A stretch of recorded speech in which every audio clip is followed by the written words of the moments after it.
Hey, Hey, Marcus. Paul. How are you? How are you? Good, sir. How are you? Good. Watching the elimination last night, it kind of, I felt like you were 100% blindsided. You had no idea this was coming. Is that accurate? Well, I was so blindsided that even all this time later, watching it on TV last night, I still couldn't believe it. It was absolutely miserable to watch. Yeah. If you look at my interview afterwards, like after they do the votes and next time on Survivor, they have that little blurb. I look like a zombie. I'm like, what happened? Am I really? I mean, we were so tight, I had no idea. No idea. I'm such an idiot. Right. I don't know how that happened.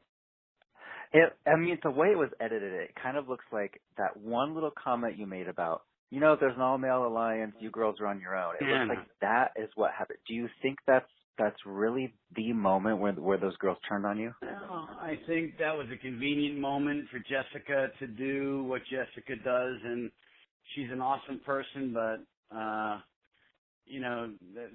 girl is just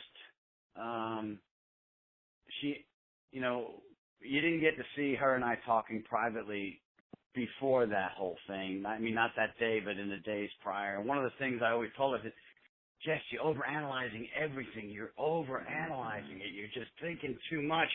And she would say, you don't think enough. You don't worry enough about the game. And I'd say, well, I do, and that's what I think happened. I think, she took what I said, even though she trusted me, knew me, I trusted her, knew her. We had a great alliance. Everything was fine. We had 6 people. There was no reason to do anything crazy. I think she got sketchy and went, oh, I got to do something. Because even Chris, you see his face. He was like, I can't wait to see next week. I really can't, because it's going to be. I got a feeling it'll be chaos. Right. Which makes fun TV to watch, I will admit. Yeah, it sure does. I wish I was still doing it. I did not like. I was hoping it wouldn't be something stupid, and me and my big mouth, got me in trouble. And my mom told me, you better shut up when you get out there, you and your mouth. I said, I know. She was right. Speaking of your mom, did you prepare any of your family for this huge medical emergency last week when you went down? Because I had no idea how it was going to play out, I basically told everybody I was, I got sick. I just said I got sick. I got really sick, but I was okay. And that's it. And my wife was ready for it. Everybody seemed ready for it. My daughter cried. That was not fun to watch. It was, even though I was standing next to her and it was months ago, my daughter had a hard time watching that. What about you? What was it like watching yourself have heat exhaustion? And do you remember everything from that moment, or was it kind of new watching it? Yeah, it was new. I mean, just watching yourself on TV is surreal enough. I struggled watching the first episode. I had to like go home and be by myself and watch some of it, because you don't sound like you think you sound. You don't look like you think you look. I mean, I think I look like Ken, and you don't. So in a perfect world, you think you've done everything right, and when something like that happens to you, I don't think anyone can be ready for it. I was fortunate to have Chris there, who was in athletics his whole life. He recognized it right away. He saw my legs cramping up. When I went down, there was a lot more to it than what you saw on TV, but the cast was there, and Woody, one of the crew members, helped me out dramatically. And very quickly, thanks to Jeff. I mean, Jeff Prost's been doing this for so long. They've seen this kind of thing. I mean, we weren't at a challenge. We weren't there where everybody's always there. We were out on the island. So we're in the middle of nowhere, and they had to get people to me right now. And so when I was all groggy and I finally came to and I looked up and I saw Joe, the first thing I thought of is, man, I'm really sick. I must really be sick if he's sitting here. And, next thing I thought of was Caleb and him having to go to the hospital last season. And I was like, oh, no, this can't be happening, And to their credit, especially to Joe and, Jeff, what they saw, they recognized the signs enough that they were smart enough to check my heart, but they were, Joe was willing to give me the time it took to get my ducks back in a row. And it took a little time. It took a couple hours for me to get, motivated again and get some fluid in me. I had just total dehydration. And once I got myself going again, I got up, I started walking, and then the dizziness went away, and my hands, weren't numb anymore, and, things got better. And shoot, the next day I was diving off platform. So, wow. I mean, any other time, right, what would be the easiest thing? Okay, just pull them out of the game, right? I mean, that would have been it. But it was, like I said, to their credit, they knew how bad I wanted to be there, and they gave me the opportunity to fix myself, and I did. That's awesome. What a comeback story. And my first thought was Caleb too. Caleb, very young guy, very athletic guy, and he gets pulled. Right. So, wow, you never he gets know. pulled and goes to the hospital. I mean, he went through a tough time, right? I mean, so you don't know. You never want to look down at your feet and see Joe looking back at you. I can promise you, because he's like, he's like the nicest guy in the world, to boot. I mean, we have, he's always checking on people, and but when you see Joe there, I mean, I knew I was in trouble. So thank goodness they.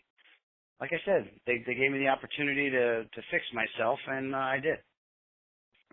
So as the oldest player out there, Paul, did you immediately feel at a disadvantage when Jeff Probst says, this season is going to be young versus old? Well, I did and I didn't. I'll tell you why. I didn't because when they said millennials against Gen X, I assumed I was going to make it to the merge. First thing went through my head. So I thought I'd be headed to the merge, and if I was headed to the merge, I knew I'd do great with the millennials. I really thought I'd do great with the younger kids. There wouldn't be the personality conflicts you get with, I didn't think that I would get with people closer to my age. We saw that at the summit, at the lunch summit last night. We saw that where you were being like this fatherly figure to them. Right. I mean, it happens immediately. And, these kids with their kids. You heard the way they talk. Hey, do this and do that. And so to have somebody there to talk to that, could help them with how to sharpen their machetes and all the questions I was answering. You didn't get to see it, but that's all I was doing. I was telling them about all the little tricks they could use at their camp, and I was helping them. And, heck, they gave me, they actually gave me, you didn't see either, they gave me sugar cane to bring back to our camp. It was really cool. They had gotten sugar cane on the first challenge.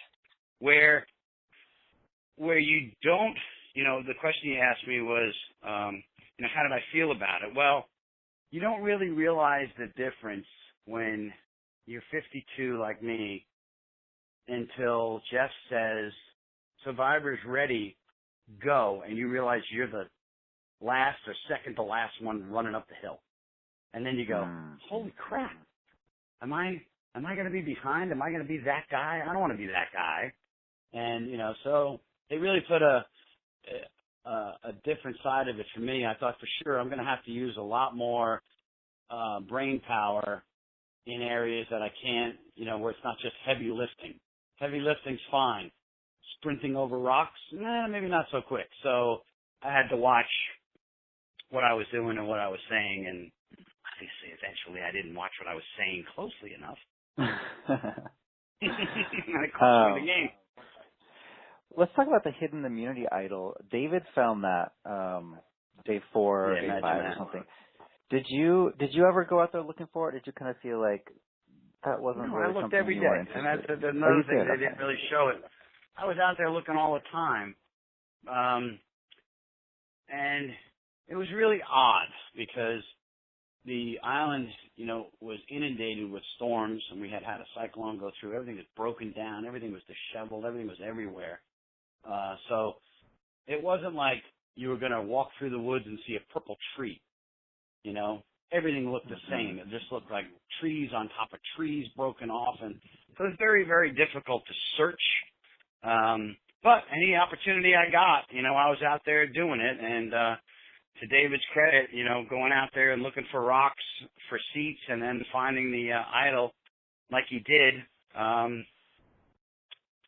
he had it and I didn't. So, but in my case at that point, obviously it wouldn't have made a difference because if I had my idol, I wouldn't have played it.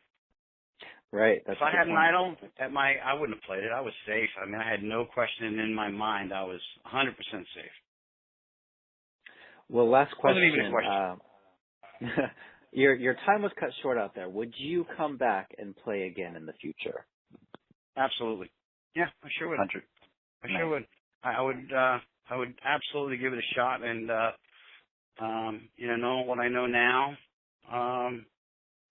I'd like to say I'd play differently, but I probably wouldn't. I'd probably play the same way. I don't think people that say they can play it differently can. When you get out there, great.